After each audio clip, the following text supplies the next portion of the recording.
A big thank you to Thermaltake, Gigabyte and FSP for helping make this video a reality. Links to their websites will be in the description. So every now and then there's a case that's just a little bit unique. Thermaltake have sent me their View 27 to review, so let's take a look.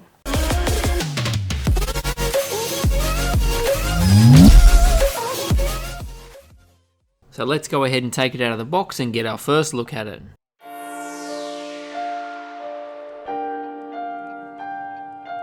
This is a Gigabyte production.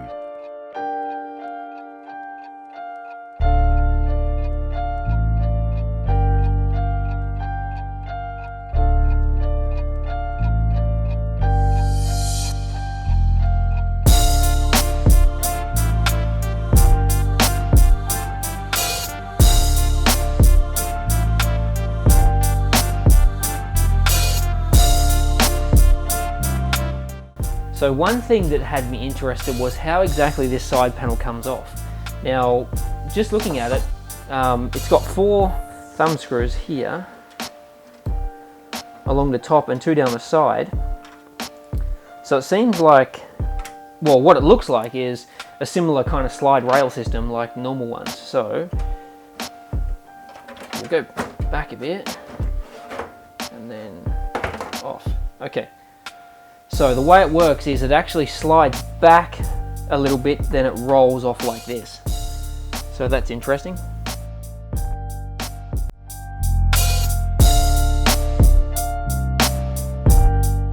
So the View 27 is a mid-tower ATX case, measuring it at 50 centimeters high, 20 centimeters wide and 48 centimeters deep.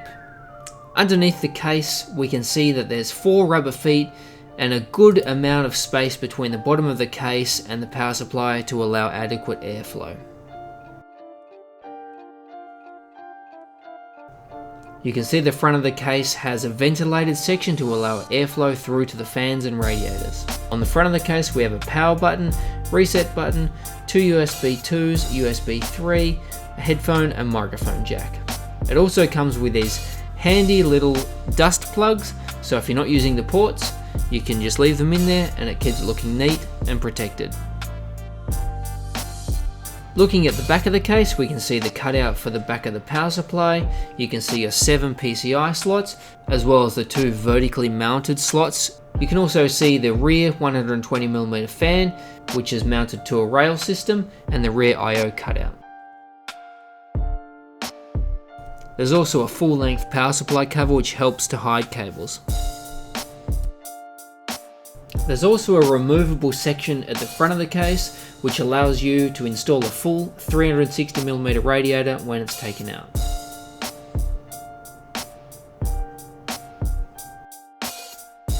You can see here again the rear 120mm fan mounted on the rail system. And the back panel is easy to remove, just held in by 2 thumb screws. You can see here more mounting options for solid state drives, or even your reservoir if you decide to put a custom loop in the system. The standoffs come pre-installed in the case, which makes it easy when installing your motherboard, and there are a bunch of cutouts in just the right places for all your front panel connectors. Looking at the basement, you can see the power supply area, the 2 3.5-inch drive bays and the drop down section where the 360mm radiator will fit. Here's a deconstructed look at the case, showing you how the front panel is removed, and the dust filter which is there, which is easily removable for cleaning. You can also see the mounting position for your fans in the front of the case, and the 360mm radiator in the back. Here's a shot of 3 120mm fans mounted in the front. So here we get a look behind the removable panel from the front. You can see it has a honeycomb style bracing and very dark tinted front perspex.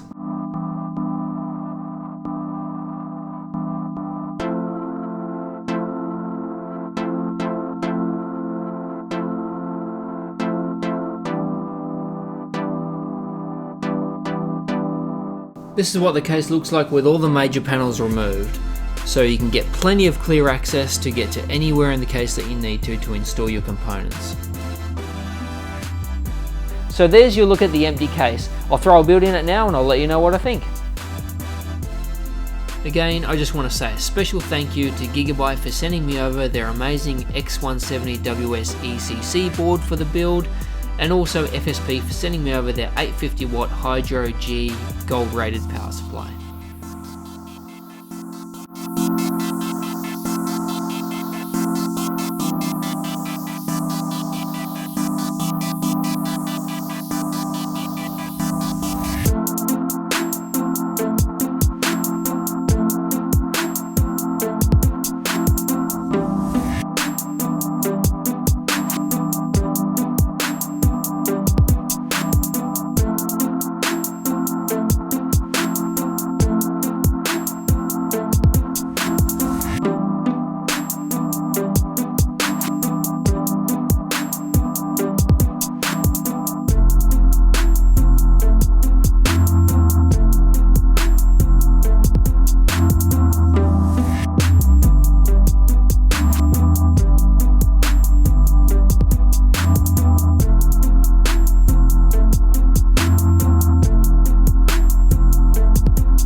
So there you go guys, that's the View 27 case. What do you think? I'll start off with what I think is probably some shortfalls of the case, then I'll get to the good parts. Now, the first area of concern is I think that the power supply basement definitely needs more length or more room down there.